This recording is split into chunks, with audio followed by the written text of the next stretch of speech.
안녕하세요, 나승진 원장입니다. 원장님, 저는 라식이 맞나요? 라섹이 맞나요? 아니면 렌즈 삽입해야 하나요? 시력 교정 수술 상담하시는 분들이 가장 많이 하시는 질문입니다. 인터넷에 검색해보면 정보가 너무 많아서 오히려 더 헷갈리시죠? 사실 이 질문의 답은 생각보다 명확합니다. 오늘은 안과 의사들이 실제로 사용하는 기준을 그대로 알려드릴게요. 이 영상을 보시고 병원에 가시면 훨씬 더 현명한 선택을 하실 수 있을 거예요.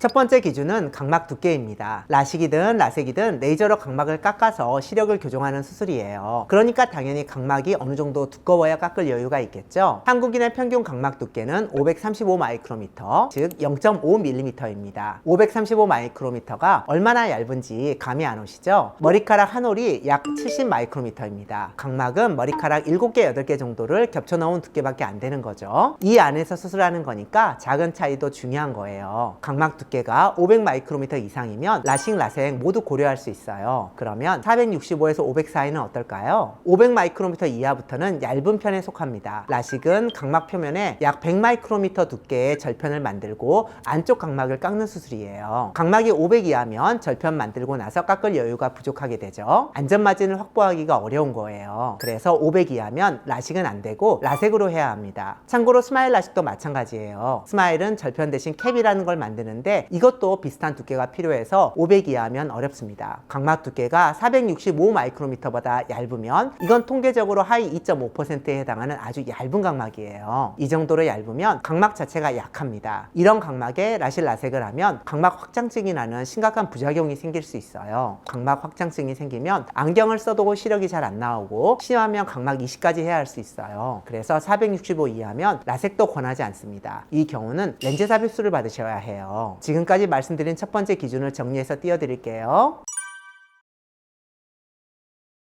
이제 두 번째 기준인데요. 바로 잔여 각막입니다. 각막 두께가 평균이어도 시력이 너무 나쁘면 많이 깎아야 하잖아요. 그러면 위험해질 수 있습니다. 그래서 각막 두께만 볼 게 아니라 수술 후 각막이 얼마나 남는지를 계산해 봐야 해요. 잔여 각막은 라식의 경우 절편, 라섹의 경우 상피 두께를 제외한 각막의 두께예요. 잔여 각막을 400 이상 남겨야 한다고 말씀하시는 선생님도 있는데 그건 잔여 각막이 아닌 전체 각막 기준인 거예요. 먼저 내 눈을 교정하려면 각막을 얼마나 깎아야 하는지 계산해 봐야 하는데요. 공식은 간단해요. 근시도수와 난시도수를 합한 값에 14를 곱하면 됩니다. 예를 들어 내 눈이 근시 5디옵터에 난시 2디옵터가 있으면 근난시 합이 7디옵터죠. 그러면 7 곱하기 14에서 98 마이크로미터를 깎는 거예요. 참고로 스마일 라식은 조금 더 많이 깎아서 1디옵터당 약 16에서 17 마이크로미터 정도가 필요해요. 계산이 복잡해 보이시죠? 걱정 마세요. 이건 병원에서 다 계산해 드립니다. 다만 여러분이 이 원리를 아시면 상담 받으실 때 왜 이 수술은 안 된다고 하는지 이해가 되실 거예요. 자, 이제 계산을 했으면 수술할 때 꼭 지켜야 하는 세 가지가 있습니다. 첫 번째는 총 절상량이 140 마이크로미터를 넘지 않도록 하는 거예요. 아무리 각막이 두꺼워도 너무 많이 깎으면 위험하기 때문에 140을 넘기지 않는 것이 좋습니다. 두 번째는 수술 후 남는 잔여 각막이 300 마이크로미터 이상이어야 합니다. 그동안은 잔여 각막 250 마이크로미터를 기준으로 수술해 왔고 지금도 여전히 FDA 기준은 250 마이크로미터입니다. 그런데 2008년 랜들만 박사님께서 250에서 300 마이크로미터 잔여 각막에서도 드물지만 원추 각막이 발생하고 300 마이크로미터 이상에서는 그 위험이 극히 낮아진다는 연구를 발표하신 뒤 더 안전하게 300 마이크로미터 이상을 남기는 것이 기준이 되었습니다. 마지막으로 잔여 각막 비율이 원래 두께의 60% 이상이어야 해요. 예를 들어 원래 각막이 540이었다면 수술 후에도 최소 324, 즉 60%는 남아 있어야 한다는 거예요. 그러니까 잔여 각막 기준은 300 마이크로미터 이상이면서 동시에 원래 각막 두께 60% 이상 이 두 가지를 모두 충족해야 해요. 위의 세 가지 기준이 시력 교정 수술의 방법을 선택하는 데 가장 중요합니다. 이 기준 이외에도 수술 방법을 결정하는 수많은 요소들이 있지만 이후에 차차 말씀드리도록 할게요.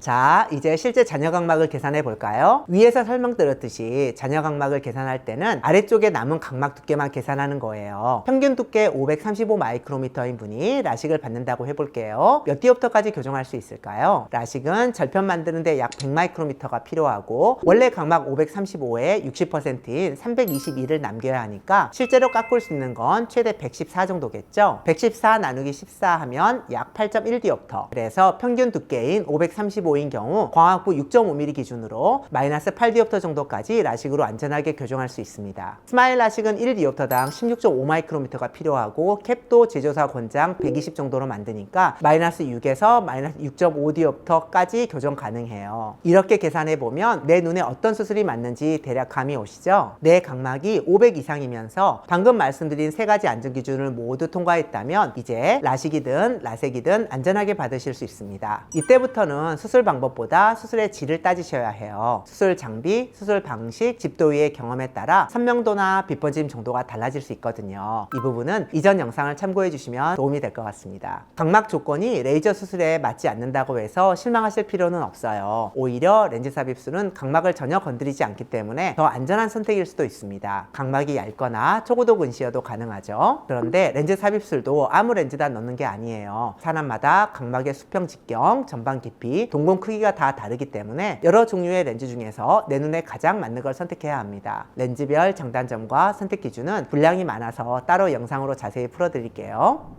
좋은 시력 교정 수술은 가장 비싼 수술이 아니라 내 눈에 맞는 수술입니다. 오늘 알려드린 숫자들 535, 500, 465 그리고 잔여각막 360% 이것만 기억하시면 상담 받으실 때 훨씬 더 현명한 판단을 하실 수 있을 거예요. 모두 안전하고 만족스러운 수술을 받으시길 바라면서 영상을 마치겠습니다. 감사합니다.